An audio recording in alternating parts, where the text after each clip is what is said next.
যে আপনারা যে হাতি হাতি করছেন, বাংলাদেশের মানুষ হাতি করতেছে, হাতি তো অ্যাকচুয়ালি একটা জামাতের প্রোডাক্ট, ওটা একটা জঙ্গি।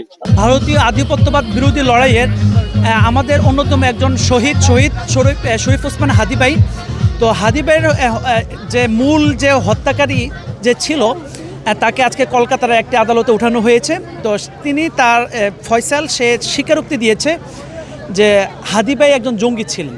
হ্যাঁ, তো আমার কথা হচ্ছে যে হাদি ভাই ধরে নিলাম সাময়িক সময়ের জন্য তার কথার যুক্তির খাতিরে যে হাদি ভাই একজন জঙ্গি ছিল, তাহলে একজন জঙ্গিকে হত্যা করা, জঙ্গিকে শ্যুট করার এই অধিকার কি রাষ্ট্র তাকে দিয়েছে কিনা? আসলে হাদি ভাই যে ওনাকে যে একটা মিথ্যা ব্লেম দেওয়া হলো, এটা আমি তীব্র নিন্দা জানাচ্ছি।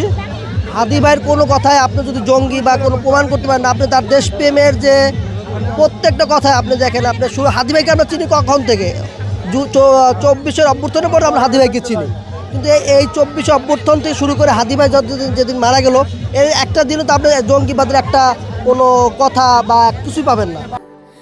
স্যান্ডেলিনা সো, রূপচর্চায় আভিজাত্য।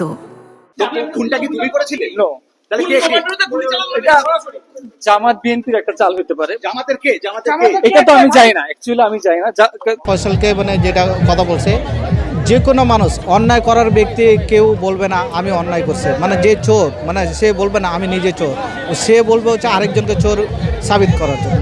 এইভাবে ফয়সাল মানে যে কথাটা বলছে একেবারে মিথ্যা, মানে উনি একেবারে পেছে গেছে এই জায়গা থেকে হচ্ছে বাইরে আসার জন্য উনি হচ্ছে নানা রকম চেষ্টা করছে।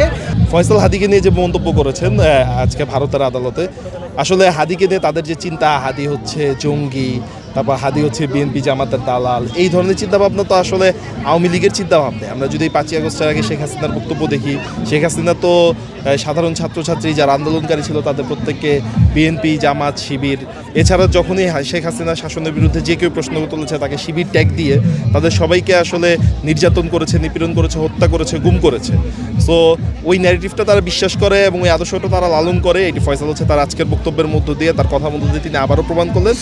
কিন্তু বাংলাদেশের সাধারণ মানুষ জানে হাদি হচ্ছে বাংলাদেশের আধিপত্যবাদ বিরোধী লড়াইয়ের যে সংগ্রাম, সেই সংগ্রামের মানুষ, আধিপত্যবাদ বিরোধী লড়াইয়ের যে কণ্ঠস্বর, সেই কণ্ঠস্বর, এবং তিনি এককভাবে বাংলাদেশ পন্থা রাজনীতির স্বরূপ কী হতে পারে তিনি সেই রাজনীতি প্র্যাকটিস করার মধ্য দিয়ে বাংলাদেশের মানুষকে দেখিয়ে দিয়েছেন। কথা দেখাইতে পারবেন না যে হাদি ভাই বলছে যেটা যুব সমাজ বা কেউ জঙ্গিবাদের দিকে চলে যাবে, একটা কথা তো আপনি দেখাইতে পারবেন না।